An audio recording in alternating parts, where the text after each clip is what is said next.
Hello everyone, welcome back to another brand new vlog. So ಹೇಗಿದ್ದೀರಾ ಎಲ್ಲರೂ?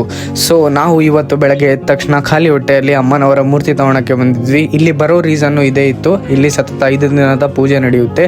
ಸಖತ್ crazy and very devotional ಇರುತ್ತೆ. ಇಲ್ಲಿ ಭಕ್ತಾದಿಗಳು ಕ್ರೇಜಿ ಲೆವೆಲಿಗೆ ಹೋಗ್ತಾರೆ ಗುರು. ಅಮ್ಮನವರು ಅವರ ಮಾಮಿ ಜೊತೆ ಮಾತಾಡ್ಕೊಂತ ಹಾಗೆ ಬರ್ತಿದ್ರು.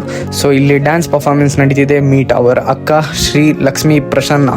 ಸೊ ಇವರೇ ನಿಯಾನ್ ಡ್ರೆಸ್ ಅಲ್ಲಿ ಸಖತ್ ಕ್ರೇಜಿ ಗುರು ನಮ್ಮ ಅಕ್ಕ ಅಂದ್ರು. ಇಲ್ಲಿಂದ ಮಂಟಪ ಹತ್ರ ಹೊರಡುತ್ತಿದ್ವಿ. ಸೊ ಮಂಟಪ ಹತ್ತ ಬಂದ್ಮೇಲೆ ನಾವು ಇಲ್ಲಿ ನಮ್ಮ ಮೂರ್ತಿಯನ್ನ ಸ್ಥಾಪನೆ ಮಾಡ್ಲಿಕ್ಕಿದ್ವಿ. ಮಧ್ಯಾಹ್ನ ತನಕ ಆಗ್ಬಿಟ್ಟಿತ್ತು. ಸಖತ್ ಹೊಟ್ಟೆ ಹಸಿತಿತ್ತು ಗುರು.